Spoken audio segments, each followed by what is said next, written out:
If you're not willing to go in there and face yourself, you're not going to find anything. You're going to live right here on surface, man, right here on surface. So if there is an ending to this world and there is somewhere to go and there's a judgment, you're going to get there and you might see a chart. And that chart may tell you who the fuck you should have been. And now you get the rest of your life to think about that. Man, I could have lived a much better life if I just would have just suffered a little bit more. If I just would have went in that and realized I had so much more. But fear and the 40% and living here versus living here, being afraid, stop me. Your biggest enemy, the most important conversation you will ever have in your life is the one you have with yourself. You wake up with it, you walk around with it, you go to bed with it. Eventually, you're going to act on it, whether you're good or bad. That's why the whole thing about this book I have, it's about you. It is about you. It's strictly about you finding who you are. So many people die, live 100 years, never know who they are. Never know who they are. You have to look in that mirror and know there's so much more in here, man.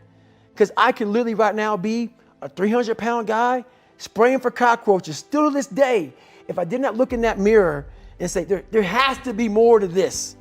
This can't be it.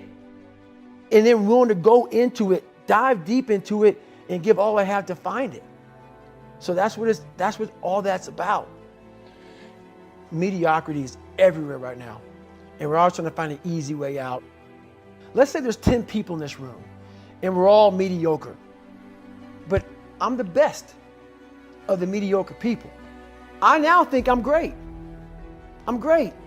We surround ourselves around people that make us feel great. They tell us what we want to hear.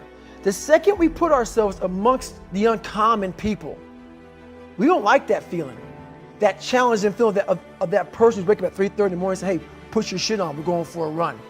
We don't like that challenge. We like that person who says, hey, you know what, man, I don't feel good today, man. And they say, oh, it's okay, brother. We'll take a day off, man. We'll get a pizza and watch the game. We like that. We love that feeling. Why? Because you understand, man, we're good, bro. We don't want that motherfuckers like this. Hey, man, no, bro. Get your shit on, man. Stop being a punk. We don't want that in our lives. We don't want that person who's constantly challenging our weaknesses. We want that person who's constantly, making us feel nice and good and secure in ours. That's the mediocrity of life. We want to be the best amongst the average people. People wonder, how do you stay hungry all the time? Because after I accomplish something, I don't sit back like a lot of guys who graduate buds, graduate this, graduate that. They get comfortable. They wonder why I'm getting weak, man. I don't know, I lost my edge. What's going on? Because once you hit the top of the fucking mountain, guess what happened? I'm good. I'm good. So you wonder why you're falling down now. Because once you reach the top of the mountain, you got to build another one. That's mediocrity. There's a lot of people in mediocrity who have a nice resume, but they're one-timers, man. They hit a one-time deal. They busted it open, got a lot of money, but they're good. You're mediocre now, man. What are you doing today, tomorrow, the next day? That's why I don't listen to theorists. I don't listen to all that bull. I listen to a motherfucker who's like this, man. What's wrong, man? I'm tired, dude. Why are you tired? Because tomorrow, I gotta do the again, man. Whatever this is that made me nauseous and sick to my stomach, it made me hurt. There's no ending. And that's the person I listen to. That's the person who's gained knowledge. You gain knowledge through suffering. And on the other end of suffering is a world that very few have ever seen. It's a beautiful world because that's where you find yourself. You don't find yourself in over here. You find yourself on the other end. Like the 100-mile race I was on, I ran it for 24 hours. I found myself on the other end of that place. That 19 hours, I found, wow, there's a whole nother world out here that I've never even saw. Like, the world's in your mind.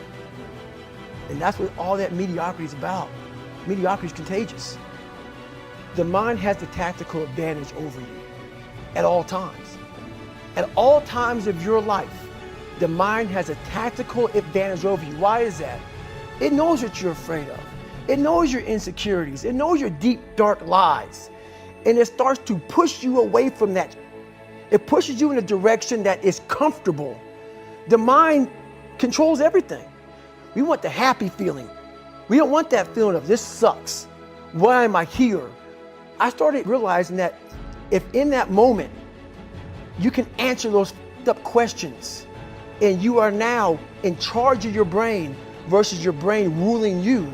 So the 40% rule is all of that. You get to 40%, your brain says, we're done. Let's roll, man. This is starting to get painful. This is uncomfortable. So you sit down. So if you know that at 40%, I'm feeling pain.